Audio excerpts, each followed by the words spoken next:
अस्सलामु अलैकुम वरहमतुल्लाहि वबरकातुहू।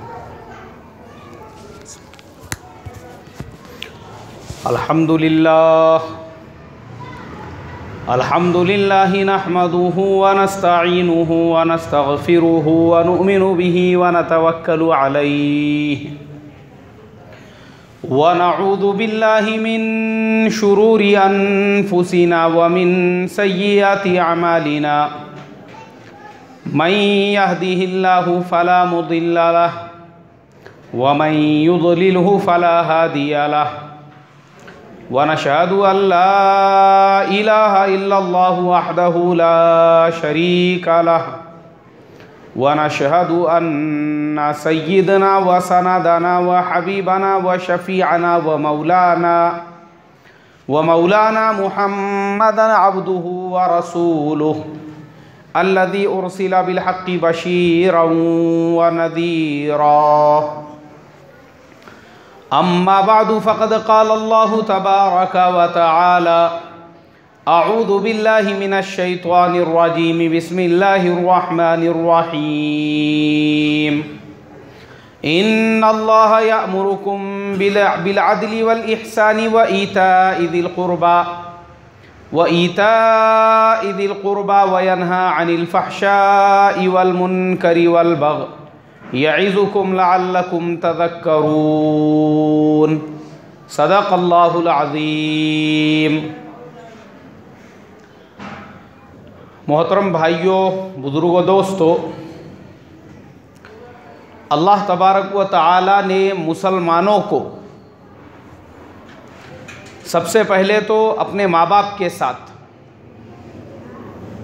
फिर अपने रिश्तेदारों के साथ, अपने पड़ोसियों के साथ, अपने दोस्त अहबाब के साथ उसने सुलूक का हुक्म दिया है। आज मोहतरम बुजुर्गों, हम ऐसे दुनिया परस्त ज़माने में ज़िंदगी गुजार रहे हैं। हमारे आज के ज़माने में अगर हमारा कोई रिश्तेदार वो पैसे वाला है, दौलत वाला है, अमीर है, उसी को हम अपना रिश्तेदार समझते हैं। और अगर कोई गरीब इंसान है, वो चाहे हमारा सगा भाई क्यों ना हो, हमारे आज के ज़माने में इंसान उसको अपना भाई कहने के लिए भी तैयार नहीं है। अल्लाह हिफाजत फरमाए। एक जगह पर रिश्ते के सिलसिले में जाने का मौका मिला। अब लड़की वाले जो थे, उनसे लड़के वालों ने पूछे, बोले भाई तुम कितने भाई है? उन्होंने कहा हम लोग 3 भाई हैं। हमारे एक भाई साहब जो है वो गवर्नमेंट के फलाने ऑफिस में गवर्नमेंट ऑफिसर है, दूसरे भाई साहब इंजीनियर है, तीसरे भाई साहब कॉन्ट्रैक्टर है। अब सारी बातचीत वगैरह हो गई। उसके बाद में हम लोग वहाँ से निकल गए। वहाँ के एक जो मकामी साथी थे, उन्होंने कहा कि इन्होंने एक भाई के बारे में नहीं बोले, इनके और एक भी भाई है। मैं बोला भाई वो भाई के बारे में क्यों नहीं बोले? नहीं, वो भाई जो है बेचारे गरीब है, उनकी पान की दुकान है बोले एक जगह पे। तो जो भाई इंजीनियर थे, जो भाई कॉन्ट्रैक्टर थे, जो भाई गवर्नमेंट ऑफिसर थे, तो भाई ने ये बर्दाश्त किया कि भाई मेरे बेटी को देखने के लिए जो लड़के वाले आए हैं, मैं खाली वही रिश्तेदार बताऊं कि ये हमारे भाई पैसे वाले, ये हमारे भाई दौलत वाले, ये हमारे भाई कॉन्ट्रैक्टर साहब। अरे भाई चौथे भी तो आपके भाई है ना? है, लेकिन उनको भाइयों में शुमार नहीं करते। क्यों? वो शराबी है, वो जुआरी है, वो गुनहगार है। नहीं नहीं नहीं नहीं, वो नमाजी है, माशाअल्लाह दीनदार है, सब कुछ है, लेकिन वो बेचारे कौन हैं? गरीब आदमी है। उनके पास में कॉन्ट्रैक्टर नहीं है, उनके पास में इंजीनियरिंग नहीं है, वो गवर्नमेंट ऑफिसर नहीं है, उनकी छोटी सी अपनी पान की दुकान है जो वो चलाते हैं। तो हमारा आज का ज़माना ये मादा परस्ती का ज़माना है। हमारे ज़माने का इंसान वो इतनी ज़्यादा नीचे की सतह पे गिर चुका है, अपने माँ बाप के साथ हुस्ने सुलूक करने के लिए तैयार नहीं, अपने रिश्तेदारों के साथ हुस्ने सुलूक करने के लिए तैयार नहीं, अपने पड़ोस वालों के साथ हुस्ने सुलूक करने के लिए तैयार नहीं, अपने दोस्त अहबाब के साथ हुस्ने सुलूक करने के लिए तैयार नहीं। हुस्ने सुलूक अगर करेंगे तो किसके साथ? जो माल वाले हैं, जो पैसे वाले हैं, जिनका पहले ही भरा हुआ है, और ले जाके उनको देंगे। अल्लाह हिफाजत फरमाए। देखो पहले ज़माने में जो बरकतें होती थी ना घरों के अंदर, बरकतें, अब आज के ज़माने में तो वो बरकतें देखने नहीं मिलती। पहले ज़माने में हमने देखे, और भी आप लोगों में से जो बुज़ुर्ग लोग हैं उन्होंने अपने बचपन में देखे होंगे, घरों के अंदर ऐसी बरकतें होती थी। 8-8, 10-10 भैंसें ऐसी बंधी हुई है, 15-15, 20-20 लीटर का जो दूध है वो सुबह से शाम तक चूल्हे के ऊपर रखा हुआ है। जवारी के रोटी के जैसी ऐसी मलाई आती थी उसके ऊपर, ऐसा तश्तरी भर के मलाई लेने का, उसमें शक्कर डाल के बच्चे लोग खाते थे। दिन भर ऐसी बरकतें घर के अंदर। मेहमान आ रहे हैं वो खाना खा के जा रहे हैं, मजदूर आ रहे हैं वो खाना खा के जा रहे हैं। यहाँ तक के गांव के अंदर जो बेचारे बहुत सारे बाहर से लोग जो बेचने के लिए आते हैं, पहले ज़माने में इतनी दुकानें नहीं थी, पहले ज़माने में ऐसे बड़े बड़े जो है गांवों के अंदर भी ऐसी दुकानें नहीं हुआ करती थी, तो लोग बाहर से आके बेचते थे। वैसे बेचने वाले जो आते थे उनको भी खाना खिलाया जाता था, ऐसी बरकतें होती थी। लेकिन आज मोहतरम बुजुर्गों, घरों में बरकतें ख़त्म हो चुकी है। क्यों? इसलिए कि हमारी नीयतें वैसी नहीं रही। अब मैं देखता हूँ बहुत सारे गाँवों में, बस्तियों में, जहाँ पे हमने ऐसी बरकतें देखे थे, कोई मेहमान आया, अरे जाओ बोले दुकान पे से एक आधा लीटर का दूध का पैकेट लेकर आओ। देखो पहले ज़माने में 10-10 लीटर के दूध जो है उसके भगोने दिन दिन भर रहा करते थे, और अब यह हाल हो चुका है, मेहमान आया तो उसके लिए पावसेर दूध लेकर आओ या आधा लीटर दूध लेकर आओ। बरकत ख़त्म हो गई। पहले दिन दिन भर दस्तरखान बिछे हुए होते थे, और अब ये ज़माने आ चुके हैं, मेहमान आने के बाद लोग परेशान होते हैं कि पता नहीं मेहमान का क़ियाम कितने दिन रहेगा बोलकर। पहले ज़माने में जो बरकतें होती थी, देखो ना पहले के लोग, उनको 70-70, 80-80 साल की उम्र तक ना शुगर होता था ना बीपी होता था। पहले कुछ पता नहीं था ये शुगर क्या है, ये बीपी क्या है। और हमारा आज का ज़माना ऐसा आ चुका है। एक जगह मैं दावत में गया तो एक बच्चा मेरे सामने बैठा हुआ था, मुश्किल से उसकी उम्र 10 से 12 साल होंगी। ये हमारे जो बच्चे हैं मकतब के, ऐसी ही उम्र का बच्चा बैठे हुआ था। खाना होने के बाद में उन्होंने मेरे सामने मिठाई ला कर दिए, बरतने वालों ने। तो मैंने मेरे सामने की मिठाई उठाया और वो बच्चे को दिया। मैं बोला अरे भाई और एक लेकर आओ। ये पहले मैं बोला बच्चे को देंगे, तो वो बच्चे ने बोला अंकल मैं मिठाई नहीं खाता हूँ। मैं बोला क्यों बेटा, क्यों नहीं खाते मिठाई? नहीं, बोले मुझे शुगर की बीमारी है, शुगर है बोले मुझे, मैं मिठाई नहीं खाता हूँ। अब वो बच्चे की उम्र मुश्किल से 10 से 12 साल होंगी। पहले ज़माने के अंदर मालूम भी नहीं था ये शुगर क्या रहती, ये बीपी क्या रहती, ये बीमारियां क्या रहती, कुछ नहीं मालूम था। और बीमारी भी अगर हो गई तो लोग घरों के अंदर इलाज किया करते थे।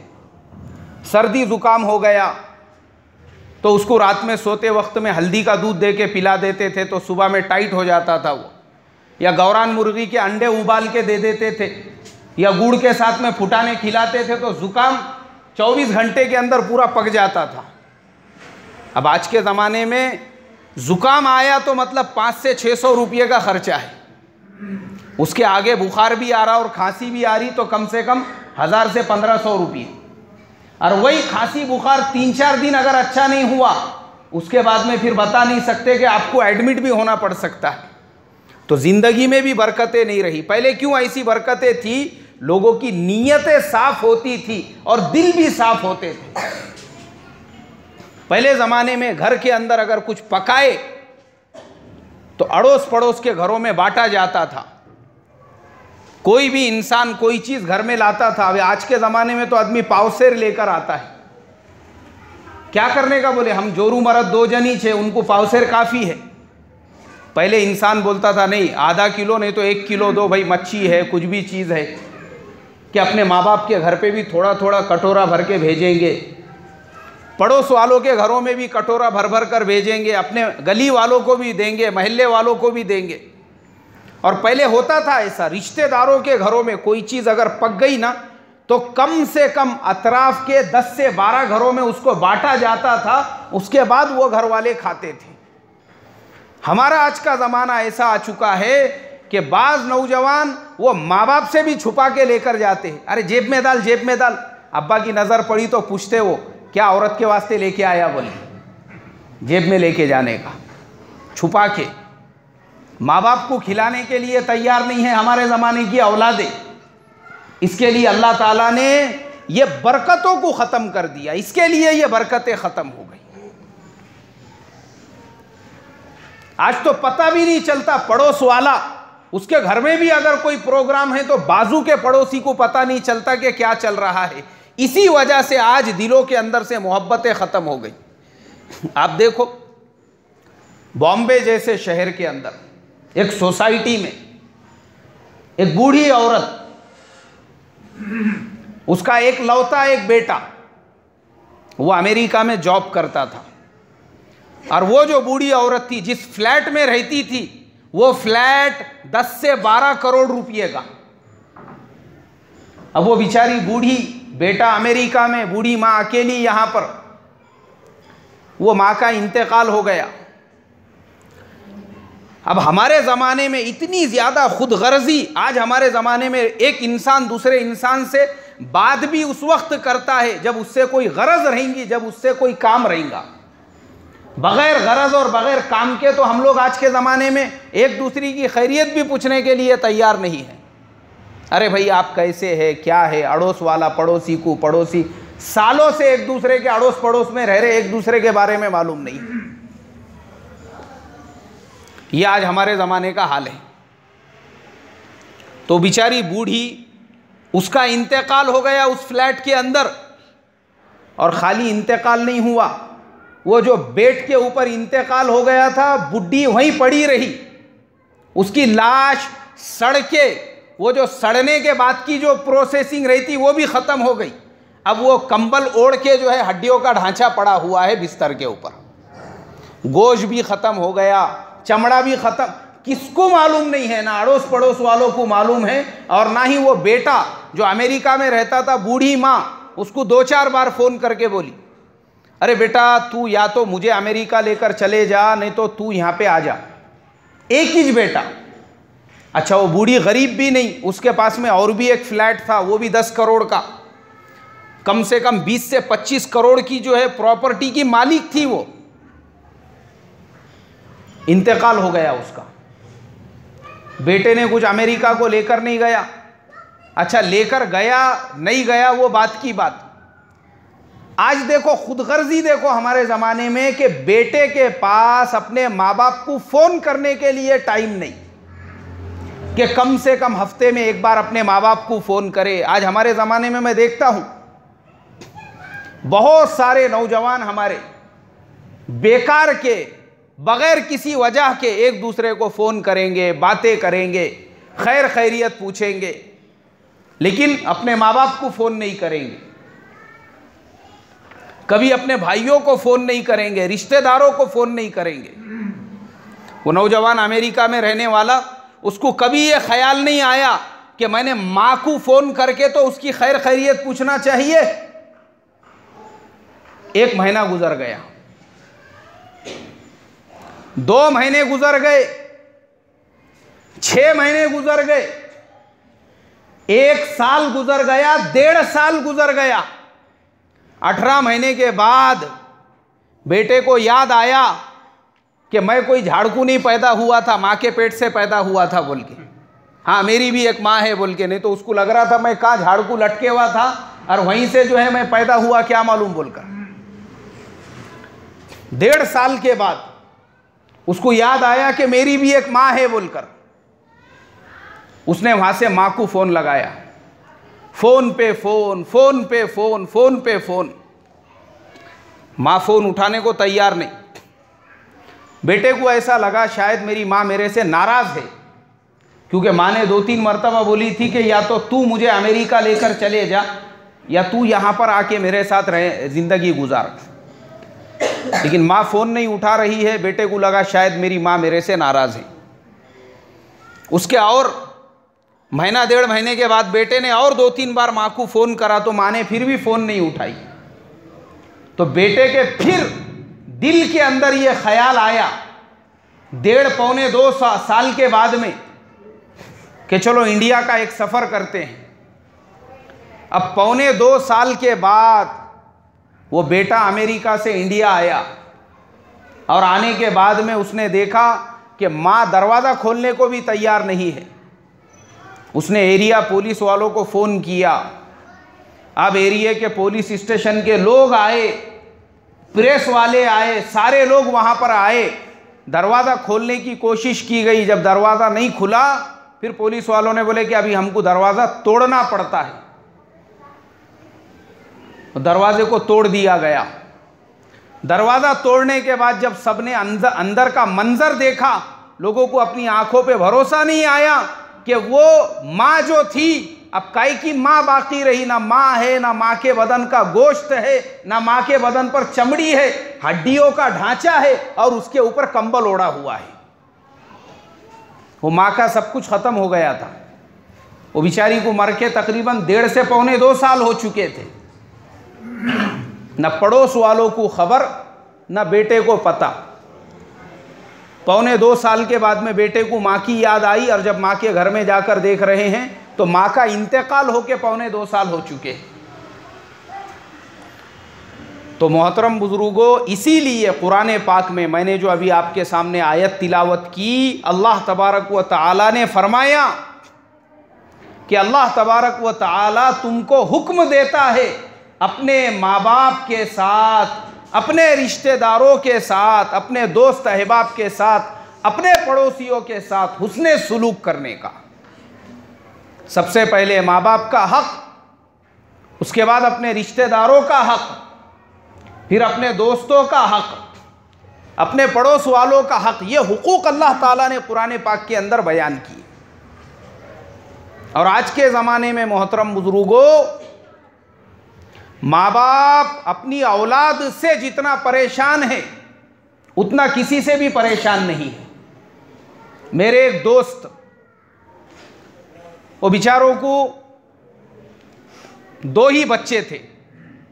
वो मेरे को जब मिलते उस वक्त में बोलते, यार मौलाना मेरे को निकाह करने का है। बोले मौलाना मेरे को दूसरा निकाह करने का है, मौलाना मेरे को दूसरा निकाह करने का है, मौलाना मेरे को दूसरा निकाह करने का है। अरे मैं बोला भाई तुम्हारी अहलिया इतनी फर्मा बरदार है, सारी चीज़ें हैं, फिर काहे के लिए दूसरा निकाह करने का। बोले मेरी तमन्ना ऐसी है कम से कम मेरे 6 से 8 बच्चे रहना। मैंने ऐसा घर में केले की थैली लेके घुसा कि एक ने उधर से केले की थैली खींच लेना, तीसरे ने इधर से अंगूर की थैली खींचना, ऐसा सब बांट के ले लेना बोले एक दूसरे के अंदर। मेरे को ऐसी तमन्ना है। मैं बोला भाई अल्लाह ताला तुम्हारी तमन्ना पूरी करे, तुम थोड़ा सा मेरे लिए दुआ करो, कोशिश करो। मैं बोला इंशाल्लाह ज़रूर करेंगे। अब मेरे को वापस से 15 दिन के बाद, 1 महीने के बाद वो मिले। मैं बोला भाई मैंने आपके लिए एक जगह पे बातचीत किया हूँ, इंशाल्लाह अपन चलेंगे इतवार के दिन। नहीं बोले अब मेरे को नहीं आने का है, मेरा इरादा बदल गया बोले। मैं बोला यार क्यों, क्या हो गया, ऐसा क्या हादसा पेश आ गया, तुमने इरादा चेंज कर लिया। बोले अल्लाह रहम फरमाए आज के ज़माने की औलाद पर। बोले मौलाना अल्लाह रहम करे, इस ज़माने का बाप अपने दुश्मनों से इतना परेशान नहीं है जितना अपनी औलाद से परेशान है। बोले मेरे एक पड़ोसी, उनके भी ऐसी 4-5 बच्चे हैं। औलाद से तंग आकर वो अपनी औलाद के खिलाफ ही पुलिस के अंदर रिपोर्ट देने के लिए जा रहे थे। ऐसा मैंने खींच के रोका उनको। तब वो कहने लगे कि आज के ज़माने के दुश्मन इंसान को इतनी तकलीफ़ नहीं पहुंचा रहे हैं जितनी कौन तकलीफ़ पहुंचा रहे भाई, औलाद पहुंचा रही। बोले ऐसा खींचना पड़ा, बोले हमारे को उनको मना करना पड़ा, रोकना पड़ा। तब मैंने तौबा किया, मैंने कहा आए अल्लाह मुझे माफ़ कर दे। आज मोहतरम बुजुर्गों, ये हमारा हाल है अपने माँ बाप के साथ। ये हुस्ने सुलूक है हमारा माँ बाप के साथ कि माँ बाप मजबूर होकर औलाद के खिलाफ ही पुलिस के अंदर रिपोर्ट लिखाने और केस दर्ज कराने पे मजबूर हो चुके हैं। वो औलाद ने खून के आंसू रोना चाहिए। और इधर अल्लाह के प्यारे नबी सल्लल्लाहु अलैहि वसल्लम ने फरमाया कि माँ बाप वो इंसान के लिए या तो जन्नत है और या तो जहन्नुम है। सहाबा ने पूछा, आए अल्लाह के नबी, माँ बाप इंसान के लिए कैसे जन्नत है और कैसे जहन्नुम है?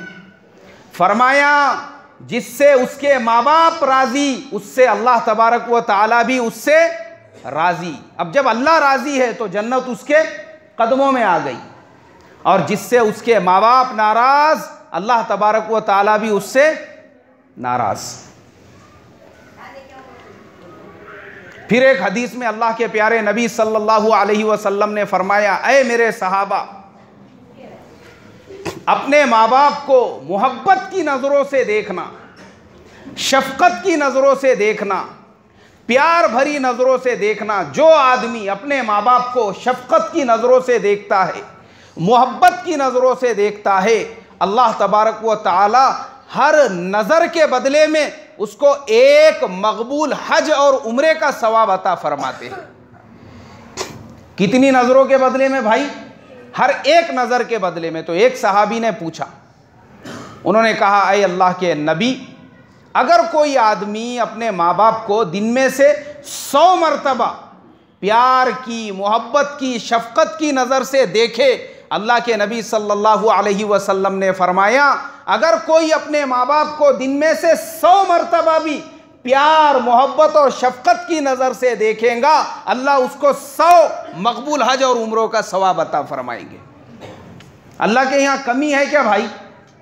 इसलिए मेरे मोहतरम बुजुर्गों, हक़ है ये हक़ जो आज हमारे ज़माने की औलादें अपने माँ बाप पे ख़र्चा करने के लिए तैयार नहीं है, जबकि हमारे नौजवानों ने अपने कमाई का एक हिस्सा, जब हम कमाते हैं, वो कमाते टाइम पे ही माँ बाप का हक़ बोल के उसको बाजू में निकालना चाहिए। अभी देखो, मैं आपको हदीस सुनाता हूँ। वह हदीस मैंने मुस्लिम शरीफ के अंदर पढ़ा हूँ, लेकिन वह हदीस फ़ज़ाइल सदक़ात के अंदर भी है। अल्लाह के प्यारे नबी सल्लल्लाहु अलैहि वसल्लम ने फरमाया, बनी इसराइल के ज़माने में एक आदमी जंगल से गुजर रहा था। चिलचिलाती हुई धूप जो है, गर्मी पड़ रही है। अचानक एक बादल का टुकड़ा आया, और जब वो बादल का टुकड़ा आया तो वो जो आदमी धूप के अंदर था, उसने वो बादल के टुकड़े में से आवाज़ सुना कि कोई उस बादल के टुकड़े को हुक्म दे रहा है कि ऐ बादल के टुकड़े, यहाँ से थोड़े दूरी पर वो फुलाने फुलाने नाम का आदमी है, वो अपने खेत के अंदर इस वक्त में काश्तकारी कर रहा है, जाकर उसके खेत में बारिश को बरसाओ। अब बादल का टुकड़ा थोड़ा आगे गया। अब ये जो आदमी थे सुनने वाले, ये फरमाते हैं कि मैं भी उस बादल के टुकड़े के साथ साथ चलने लगा कि देखूं वो इंसान कौन है जिसके वास्ते अल्लाह तबारक व ताला की तरफ से हुक्म आ रहा है बादल के टुकड़े को कि खास उसके खेत में जाकर बारिश बरसाई जाए। ये चले वो बादल के टुकड़े के साथ, तो एक थोड़ी सी तेकड़ी आई, वहाँ पे वो बादल का पानी बरसना शुरू हो गया। इन्होंने देखे कि वो पानी एक जगह पर जमा हुआ, और जमा होने के बाद एक नाले के ज़रिए से जाने लगा। अब वो भी पानी के साथ चलते चलते पहुँचे। थोड़ा सा दूर नहीं गए थे, वो सारा क्या सारा पानी जो है एक आदमी के खेत में जा रहा था। अब जिसके खेत में जा रहा है, उसके बाग है उसका बहुत बड़ा, वो इंसान उस खेत से अपने बाग को सींच रहा है, दरख्तों को पानी दे रहा है। अब ये जो सुनने वाले हैं, इन्होंने देखा अतराफ के किसी भी खेत में वो पानी नहीं गया, मखसूस उसी आदमी के बागीचे में वो पानी गया है। इन्होंने उससे नाम पूछे। अरे बोले भाई साहब, आपका नाम क्या है? उन्होंने कहा कि मेरा नाम ये है, यानी जो भी उनका नाम होगा, अब्दुल्ला, अब्दुर्रहमान। तो वो खेत वालों ने पूछा, बोले भाई आप मेरे से मेरा नाम क्यों पूछ रहे हो? बोले मैं आपका नाम इसलिए पूछ रहा हूँ क्योंकि मैं अभी थोड़े दूरी पर था, तो मैंने आसमान से एक आवाज़ सुनी कि ये जो बादल है उसको हुक्म मिला अल्लाह तबारक व ताला की तरफ से कि फुलाने फुलाने के खेत में ही जाकर बरसना, और अभी तुमने जो नाम बताया है वो तुम्हारा ही नाम था, क्या तुम ही वो आदमी हो? बोले हाँ मैं ही वो आदमी हूँ। उसके बाद में ये जो आदमी थे जिन्होंने आवाज़ सुने थे, उन्होंने वो खेती करने वाले से, उस किसान से, उससे दरियाफ्त किया, बोले आपका ऐसा कौन सा अमल है अल्लाह ताला से जो आपका अपना पर्सनल कांटेक्ट है, खुसूसी ताल्लुक है, स्पेशल तुम्हारे लिए बादल को हुक्म हो रहा है तुम्हारे खेत में जाकर बरसे, वो अमल क्या है ज़रा मुझे भी बताओ, मैं भी उस पर अमल करूँगा। अब वो जो खेती करने वाले थे, बाग वाले थे, उन्होंने कहा देखो भाई मेरा ऐसा कोई बहुत यानी बड़ा अमल नहीं है कि मेरे नाम का अगर आपने ऐलान सुन लिया, आसमान से ऐलान हुआ मेरे नाम का और बादल को हुक्म दिया गया, तो इसका मतलब ये नहीं है कि मैं पूरी पूरी रात खड़े रहकर तहज्जुद पढ़ने वाला हूँ, या दिन दिन भर जो है मैं अल्लाह तबारक व ताला के रास्ते में मुजाहिदा करने वाला हूँ, मेरे अंदर ये सिफ़ात नहीं है। बोले फिर क्या है क्या तुम्हारे अंदर जिसकी वजह से अल्लाह ताला ने तुम्हारा नाम लेकर बादल को हुक्म दिया? बोले देखो मेरा एक सादा और सिंपल अमल है, ये जो मेरे खेत की, ये जो मेरे बाग की पैदावार है, मैं इसके 3 हिस्से करता हूँ, और पहले से ही मेरी नीयत होती है कि मेरे खेत में जो भी पैदावार होंगी, मेरे माल में जो भी पैदावार होंगी, उसके मैं 3 हिस्से करूँगा। अब जैसे ही मेरे माल की पैदावार हो जाती है, उसके बाद में मैं उसके 3 हिस्से करता हूँ। एक हिस्सा तो जो मेरे बाग को लगने वाला खत है, जो बाग को लगने वाला सामान है, जो बाग को लगने वाला बीज है, एक हिस्सा मैं उसके लिए रख देता हूँ। एक जो हिस्सा है वो अपने अहलो अयाल के लिए, अपने घर वालों के लिए रखता हूँ, और एक हिस्सा अल्लाह के रास्ते में सदका कर देता हूँ। बस मेरा ये अमल है, यानी अपने बाग की पैदावार के 3 हिस्से करता हूँ, और वो तीनों हिस्सों में से एक हिस्सा बाग के लिए, एक हिस्सा अपने घर के अहलो अयाल के लिए, और एक हिस्सा अल्लाह के रास्ते में सदका देने के लिए। तो जो आदमी आवाज़ सुनने वाले थे उन्होंने कहा कि तुम्हारा यही अमल अल्लाह तबारक व ताला को इतना पसंद है कि तुम अपने घर वालों पर भी खर्च करते हो और एक हिस्सा अल्लाह के रास्ते में सदका भी निकालते हो। अल्लाह तबारक व ताला का ये खुसूसी मुआमला तुम्हारे साथ में है। इससे ये पता चला मोहतरम बुजुर्गों, इंसान अपने माँ बाप पर, अपने बीवी बच्चों पर, अपने अहलो अयाल पर भी जो खर्चा करता है, उसका खर्चा करना रायगा या बेकार नहीं है, उसके ऊपर भी अल्लाह ताला उसको सवाब अता फरमाते हैं। और वो खर्चा करना भी इसके दुकान के कमाई में, इसके खेती बाड़ी के कमाई में बरकत का जरिया बनता है।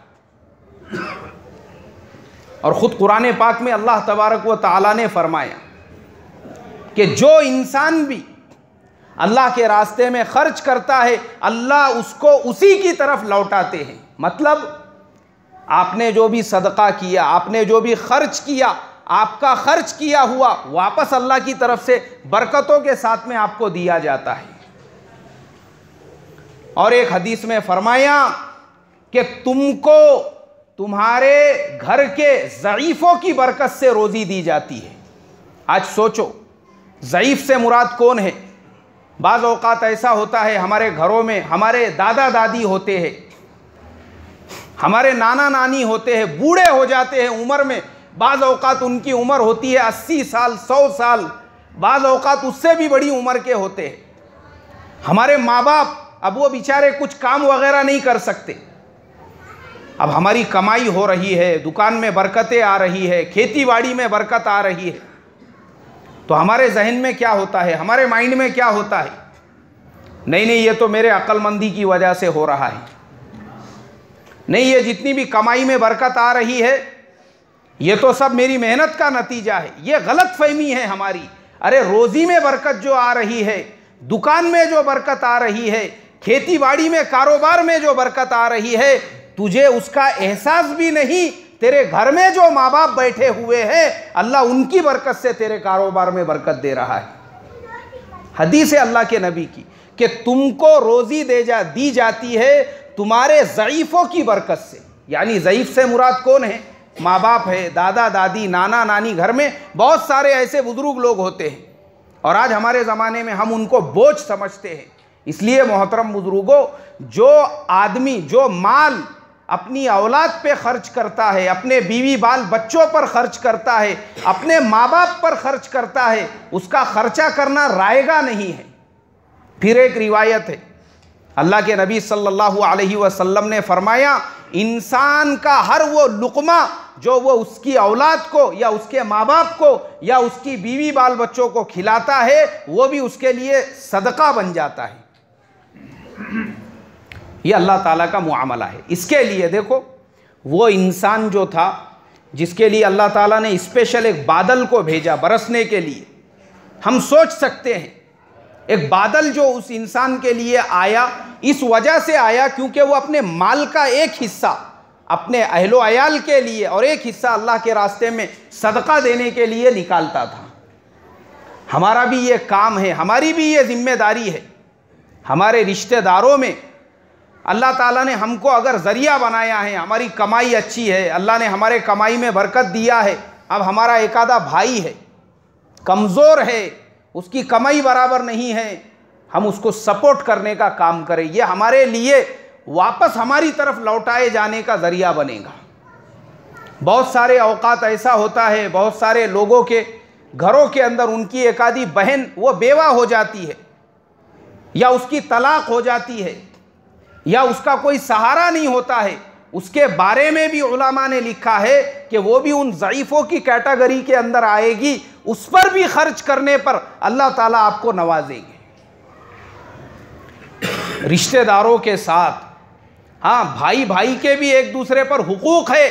यहाँ तक कि हदीस अल्लाह के प्यारे नबी सल्लल्लाहु अलैहि वसल्लम ने फरमाया कि बड़ा भाई छोटे भाइयों के लिए ऐसा ही है जैसे बाप अपनी औलाद के लिए है। हदीस के अंदर बड़े भाई को बाप का दर्जा दिया गया कि अगर किसी के बाप का इंतकाल हो जावे तो उसके बड़े भाई को ही वो अपने बाप का दर्जा दे। हुकूक है ये, हुकूक। और मोहतरम बुजुर्गों, याद रखो, अगर इस तरीके से हम चलेंगे, खुदा की कसम, ना हमारे कारोबार में नुकसान होगा, ना खेती बाड़ी में नुकसान होगा। अमल करके तो देखो, हुस्ने सुलूक करके माँ बाप के साथ, दादा दादी के साथ, भाइयों के साथ, रिश्तेदारों के साथ, जो हमारे ख़ानदान में, जो हमारे अपने रिश्तेदारियों में बेचारे मजबूर है, बेकस है, उनके साथ हुस्ने सुलूक करके देखो। अगर अल्लाह तबारक व तआला ने जो आपने उन पर खर्च किया था बरकतों के साथ आपके कारोबार में नहीं लौटाया, याद रखना फिर ये बात, बिल्कुल अल्लाह लौटाएंगे। इसलिए कि अल्लाह के नबी का वादा है, वो सब आपकी तरफ लौट कर आएगा। काय के साथ में भाई? बरकतों के साथ में, डबल टिबल करके अल्लाह लौटाएंगे और आप अपनी आंखों से वो बरकतों को देखेंगे। तो अल्लाह ताला से यही दुआ करता हूँ, अल्लाह तबारक व ताला हम तमाम को अपने माँ बाप के साथ, अपने रिश्तेदारों के साथ, अपने ख़ानदान के बुज़ुर्गों के साथ में हुस्ने सुलूक करने की तौफ़ीक़ अता फ़रमाएं। भाई साथी आगे आगे बढ़ते जाए और जिनकी सुन्नतें बाकी है वो साथी सुन्नतें पढ़ लें।